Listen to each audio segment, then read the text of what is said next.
তারা বিচারকদেরকে স্বাধীনতা দেওয়ার পক্ষে নয়, বিচারকদের নাকে তারা নাগ পাশ লাগিয়ে রাখতে চান। আমি মনে করি তারা যে কাজ করেছেন এটি আদালত অবমাননা করেছেন। এই সচিবালয়ের স্ট্রাকচারকে তারা ডিসমেন্টাল করেছেন। এই সচিবালয়ে যাকে সচিবের দায়িত্ব দেওয়া হয়েছিল তিনি থেকে শুরু করে 15 জন কর্মকর্তাকে আইন মন্ত্রণালয়ের কাছে ন্যস্ত করেছেন।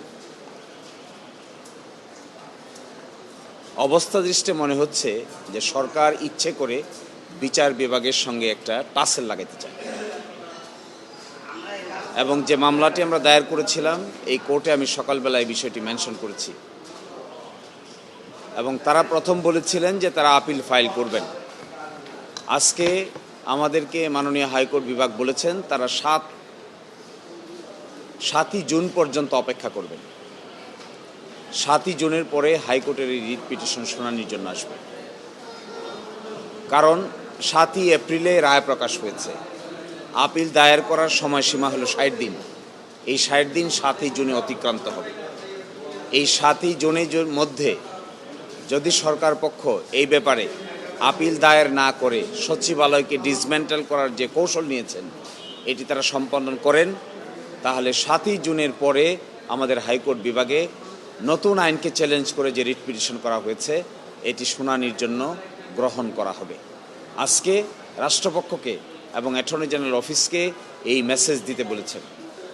একই সাথে এটাও বলেছেন যে বিজ্ঞ অ্যাটর্নি জেনারেল ওই দিন আদালতে হাজির হয়ে মৌখিকভাবে যে অ্যাসুরেন্স দিয়েছিলেন, আদালত বলেছিলেন যে এটি তাদের ডিজায়ার যেন এই সময়ের ভিতরে সচিবালয়কে কোনোভাবেই ডেস্ট্রয় করা না হয়, কিন্তু আদালতের সে ডিজায়ার তারা শোনেন নাই, আপিলও ফাইল করেন নাই। এই ধরনের আচরণ সিরিয়াসলি কন্টেম্পচুয়াস। আমরা কন্টেম্প নোটিশও দিয়েছি, আমরা দ্রুতই কন্টেম্প পিটিশনও ফাইল করব।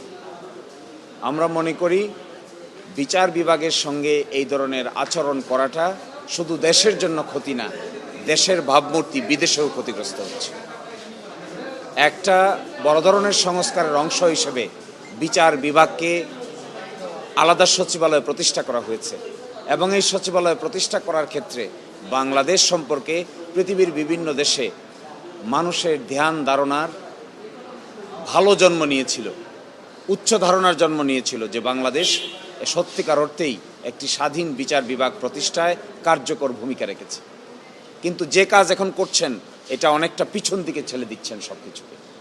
তারা পিছনে দেখছেন, তারা ফরওয়ার্ড লুকিং না, তারা রিফর্মের পক্ষে না, তারা বিচারকদেরকে স্বাধীনতা দেওয়ার পক্ষে নয়, বিচারকদের নাকে তারা নাগ পাশ লাগিয়ে রাখতে চান। এটি শুধু দেশের জন্যই ক্ষতি হবে না, দেশের ভাবমূর্তি দেশের বাইরেও ক্ষতি হবে। ইতোমধ্যে শুরু হয়েছে, বিদেশি যারা স্টেক হোল্ডার আছেন তারা এই সমস্ত ব্যাপারে কনসার্ন রেজ করেছেন, আলোচনা করছেন, গোলটেবিল বৈঠক হচ্ছে। তো আমি আপনাদেরকে সাক্ষী রেখে একটা কথা বলতে চাই। ফার্স্ট কথা হলো, আমাদের সরকার গতকালকে রাতে যা করেছেন এটি সিরিয়াস কন্টেম্প্ট করেছেন, আদালত অবমাননা করেছেন। এখনও হাইকোর্ট ডিভিশনের ডাইরেকশনটা বহাল আছে। সেকেন্ড হলো যে রিট পিটিশনটি পেন্ডিং আছে, 5ই জুনের পরে এটি শুনানির জন্য আসবে। থার্ড হলো আদালত হাইকোর্ট বিভাগ বিজ্ঞ অ্যাটর্নি জেনারেলকে যে পায়াস উইশের কথা বলেছিলেন সেই উইশের প্রতি তারা বিন্দু পরিমাণ শ্রদ্ধা দেখান নাই। আর চতুর্থত হলো এই কাজ করে বাংলাদেশের ভাবমূর্তি দেশ এবং দেশের বাইরে ক্ষতিগ্রস্ত করা হচ্ছে। আমরা বিশ্বাস করব যারা তারা এগুলো থেকে বিরত থাকবেন। আমরা আগামীকালকেই একটি কন্টেম্প পিটিশন দায়ের করব ওল্ড 23 নম্বর কোর্ট, সেখানে আমরা মেনশন করে এই প্রজ্ঞাপনটাও দেখিয়েছি এবং আমাদের কনসার্নের কথা বলেছি। আদালত সারপ্রাইজ হয়ে বারবার ডেপুটি অ্যাটর্নি জেনারেলকে বলেছেন যে আপনারা আমাদের সামনে কোর্টে এসে বলেছেন, কোর্টের ডিজায়ারটা সেদিন আপনারা রিসিভ করেছেন, বিজ্ঞ অ্যাটর্নি জেনারেল নিজে হাজির ছিল, তাহলে এই সমস্ত কাজ কেন করছে? সকলে মিলে তো এটি ইমপ্রুভ করার কথা, কিন্তু আপনারা তো এটা পিছন দিকে হাঁটছেন।